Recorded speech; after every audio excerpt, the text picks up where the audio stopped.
पहाड़ों के नज़ारे कितने खूबसूरत से हो रखे हैं बर्फ पड़ने के बाद। दोनों नदियों का कलर बिल्कुल अलग हो रखा है आजकल। पूरे रास्ते भर में ऐसे कई सारे खूबसूरत से नज़ारे तो देखने को मिलेंगे ही। अब इन जगहों पे ऊंचे ऊंचे पहाड़ों को काट के रोड बनाई हुई हैं। सुबह के 8 बजे जैसे ही बाहर निकले तो सामने का माहौल देखिए भाई। ऊपर की चोटियाँ पूरी बर्फ़ की चादर से ढकी हुई हैं जो कि बड़ी गजब की लग रही हैं। तो सबसे पहले आप सभी को मेरा प्यार व नमस्कार। मेरा नाम है आलोक राणा और स्वागत है आप सभी का देवभूमि उत्तराखंड के इन खूबसूरत पहाड़ों से। और आप लोग भी दर्शन कीजिए इस पूरी हिमालय रेंज की जो पूरी बर्फ़ की चादर से अच्छे से ढकी हुई है।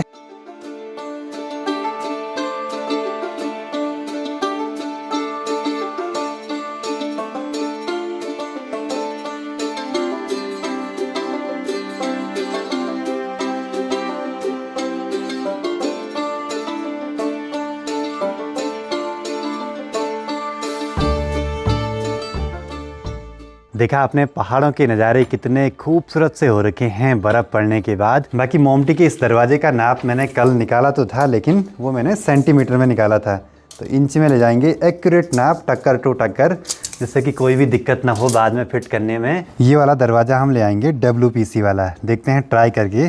उससे मैंने सुना है कि कब्जे निकलते हैं, पर ये दरवाज़ा कम ही खुलेगा, तो इसको यूज़ कर सकते हैं हम ऐसे में। बाकी अब मुझे वॉशरूम में वेंटिलेशन का नाप भी करना है। इनपैक्ट की एग्जॉस्ट फैन भी आएगा और साथ ही फिक्स ग्लास भी। थोड़ा सा खिड़की पे गुनिये में दिक्कत हो रखी है, तो ये नाप अब बाद में ही ले जाना पड़ेगा।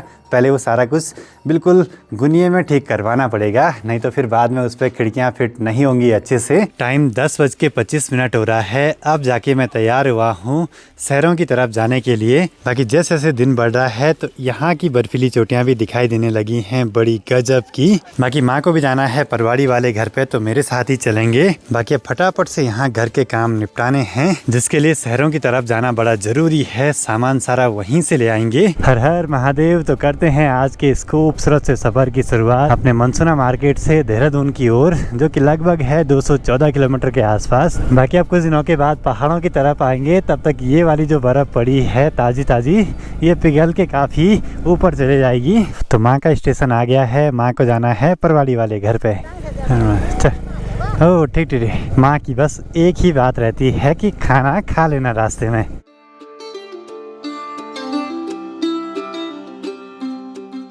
चलो तो आता हूँ 2-4 दिन में, जब आऊँगा बता दूंगा। इस बारी तो घर से लंबे चौड़े पर्चे ले आ रखे हैं मैंने सामान के, बस अपने बजट के हिसाब से सारी चीज़ें खरीदनी हैं। जब देहरादून है ये जो उन्हें सुजान वे वो हाँ, तो सुजान भाई का एक माइक था मेरे पास, वो मैंने उनको दे दिया है, नया मंगवाया था उन्होंने। और कुछ दिन पहले मैं बोल रहा था ना कि सामने की पहाड़ियों को देखने का मन नहीं कर रहा है, लेकिन अब पूरा माहौल ही बदल गया है। सभी बर्फीली चोटियाँ बड़ी गजब की चमक रही हैं आज। चलो जी, यहाँ कुंड में लगातार काम जारी है पुल के निर्माण का। काकता दी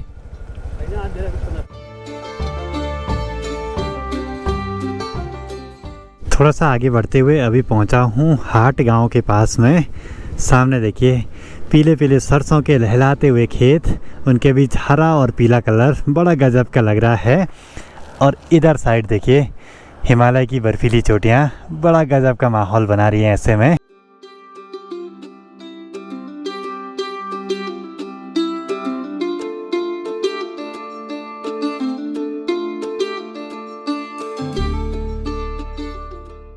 आज के सफ़र में पूरे रास्ते भर में ऐसे कई सारे खूबसूरत से नज़ारे तो देखने को मिलेंगे ही। अगस्त्य मुनि मार्केट में पहुंच चुके हैं। बाकी यहाँ भी देखिए गांव की महिलाएं बड़े बड़े घास के भारे ले आ रही हैं। मतलब कि आजकल हर जगह ऊला की उपदी चल रही है पहाड़ों में। बाकी इन जगहों पे लगातार अभी भी काम जारी है पहाड़ों के ट्रीटमेंट का, पूरी फेंसिंग वगैरह करके। शायद अगले यात्रा सीजन तक क्या पता ये वाली टनल भी खुल जाए यहाँ पे। आगे बढ़ते हुए अभी पहुँच चुके हैं रुद्रप्रयाग संगम के पास में। आप लोग भी दर्शन कीजिए इस पवित्र से संगम के, जहाँ पे कि संगम हो रहा है अलकनंदा और मंदाकिनी का। बाकी यात्रा के दौरान तो इन जगहों पे बहुत सारी दुकानें खुली रहती हैं। बस आजकल सिर्फ 1-2 फूड वैन हैं यहाँ पे। यहाँ सरोबगढ़ में भी खूब लंबी लाइन लगी है गाड़ियों की अभी। बस यहाँ पे संभल के चलना पड़ता है, पत्थर गिरने का डर लगातार बना रहता है ऊपर से। पहुँच चुके हैं कलियासोड़ में, जय माँ धारी देवी, यहाँ से मेन प्रवेश द्वार है मंदिर में जाने का। तो आप लोग भी दर्शन कीजिए माँ धारी देवी के इस पवित्र से मंदिर के। जय माँ धारी देवी।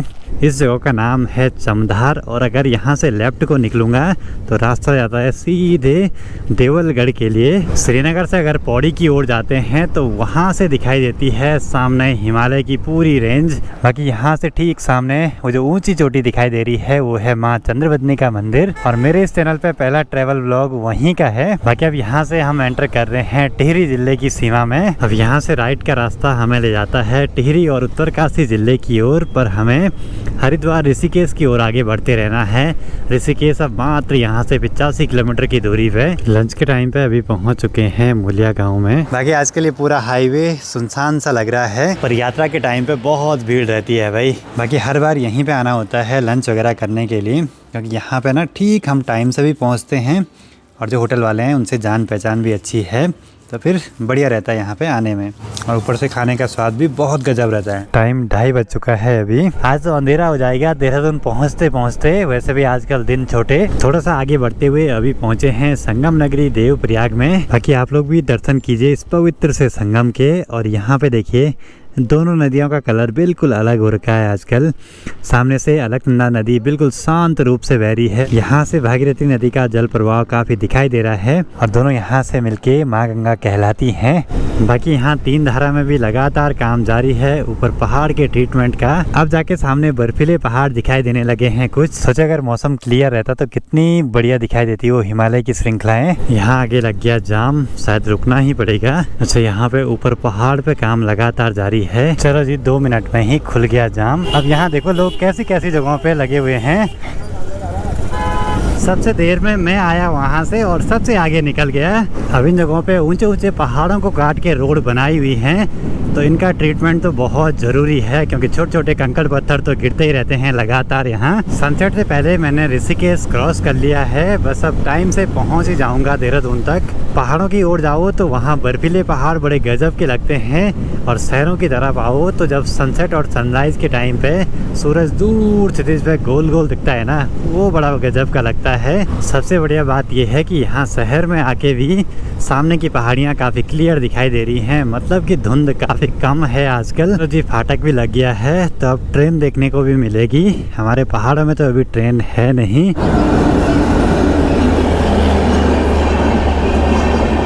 गेट खुलते ही यहाँ देखिए सब हमारी साइड खड़े हो रखे भाई।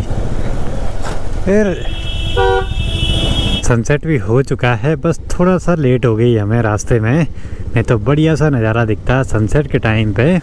हमारे यहाँ ऐसा ही होता है। क्या सरप्राइज दिया है? हमारे यहाँ ऐसा ही होता है हमेशा। शाम के 5:24 सनसेट होते ही बस मैं पहुँच चुका हूँ देहरादून में। तो दीदी गई थी उत्तरकाशी, कैसी रही वहाँ की ट्रिप? बहुत बढ़िया रही। और इतने अच्छे गाने गा रहे ना वो, मतलब मस्त।